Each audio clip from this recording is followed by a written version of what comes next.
Let me remind all of the candidates up here, please hold the microphone right up next to your mouth so that our attendees can hear. I will also not be taking insurance or retirement. The documentation, your people in your district should know who you are. They should not be afraid to call you. You need to be open to everyone in your district, and they should know who you are at all times. If you have a problem, you need to go see them, you need to visit with them, and just not be for one or two people in each district. You should know where every road is, what every concern is, and you should be working on it day and night. As manager, I'm going out, we're trying to be manager, I'm going out knocking on doors, and that's a concern about people not seeing anybody. And if you're doing your job, and going out knocking on doors, and if people get to know you, like I've been doing, I think they'll call you and they'll see that you're at it in public work.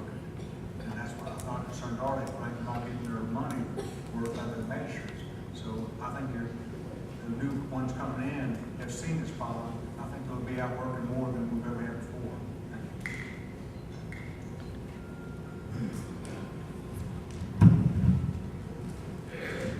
you. Again, I want to remind you all to speak directly into the mic.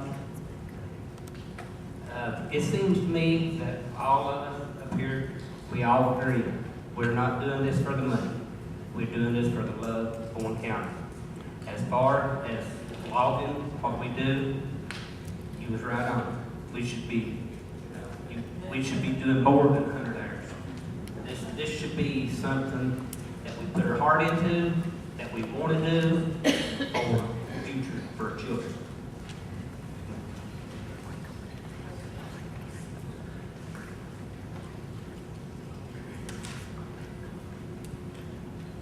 A true magistrate does work over 100 hours a month. We do turn in reports, but I do agree that the report should be turned in at each meeting.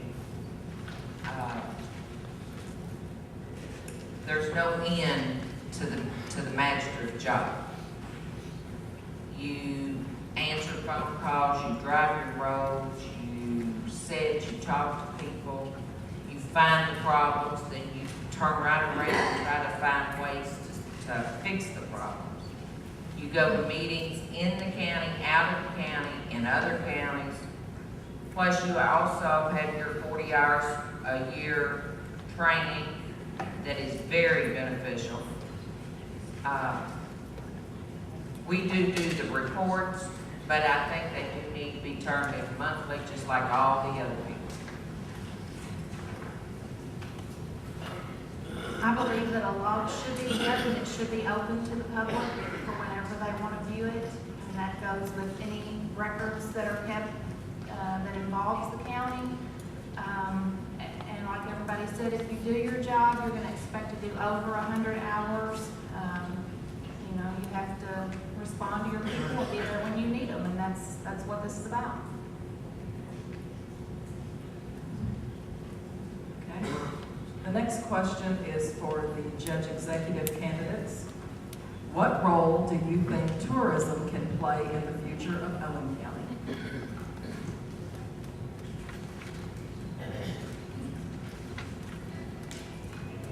I have been put down because I think it can play a very important part in the future of Owen County. I have been amazed at the number of people when I work the state fair booth that come by that say they have been in Owen County visiting various things in our county. People from northern part of Ohio, Indiana, Tennessee. I think we take a lot for granted here in Owen County. A vast number of the people in the United States today, even in this part of the country, live in metropolitan areas. And just to be able to come out into the country and see the deer roaming around, or go by a sheep farm and see the sheep grazing, or Black Angus cattle grazing, this is entertainment for people. And I think we can expand on that to a great extent. I agree we cannot all make a living doing that. But my suggestion, when people try to put that down, do you have a better plan right now?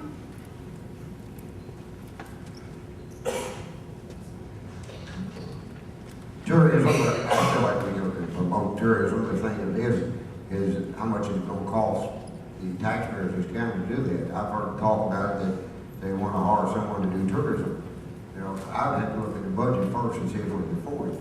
If there's grants out there for tourism, we got the area development district in northern Kentucky, employ 80 personnel up there. We pay a dues of $2,700 a year, and they're right in the grant we need for any kind of service that you want done. That's what they're there to help the counties and cities of the state. We have 15 area development districts in the state of Kentucky. And it may be down the road, something we may look at, but I think at the moment, instead of putting money into that, we got personnel, my understanding is here to get a raise, Amazon from Robin. You got a limit on all the time talking? 1 minute. Okay, I'm sorry, I didn't realize that. Every time I get started, it seems like I don't get to finish what I'm saying. But anyway, I do agree with tourism and it would be an important thing, but I think we could go some other route instead of having funds and doing grants.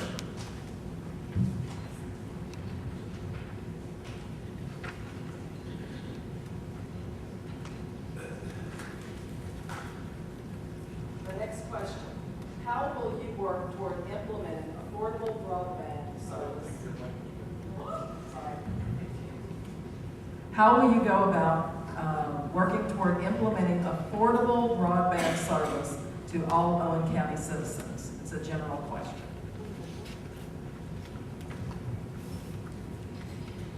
That's a real good question. I mean, I know a lot of people, I talk to a lot of people as I go door to door, and a lot of people don't have internet. And for somebody like me and my kids, that's a great, I mean, it's a great tool to use at home, not only education, even though most people don't use it for that, but it is good for many purposes. I believe there's several different ways you can do it. You have fiber optic, in some places there is fiber. You have better hubs from the phone company. You have some cable services. But for most of the county, I believe wireless is going to be our best bet. And I know through the antennas we have, there's a company now that's doing that, but I think that's one of the best ways of exploiting people with affordable internet at high speed.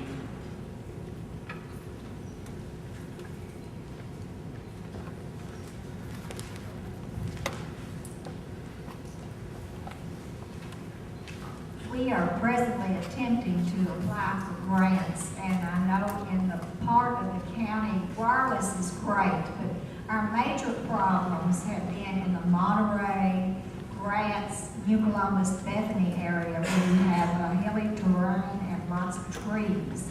So you've got to pretty much rely on cable. Liberty, I believe, is working in several parts of the county now.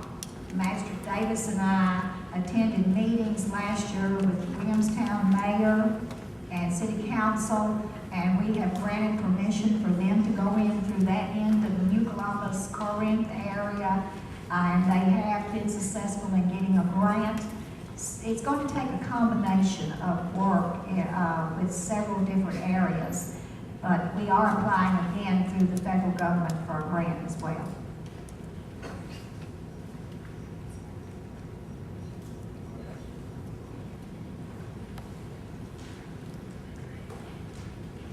Carolyn's right. We have been working with Williamstown. We have Liberty that reaches New Columbus right now. We've got Southeast Communications that reaches into Hessler. Down in Greenup, we've got Broadlink that has been putting up a lot of tires and spreading out. We've been working with a lot of different companies. It'd be nice to have just one, but we're going to take whatever we can get to give the people their service. And from what I understand, I know I've got 2 of the different companies now. They're very affordable.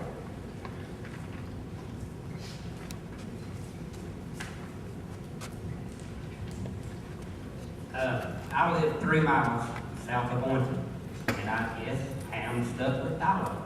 I have a teenage child, who's 15-year-old.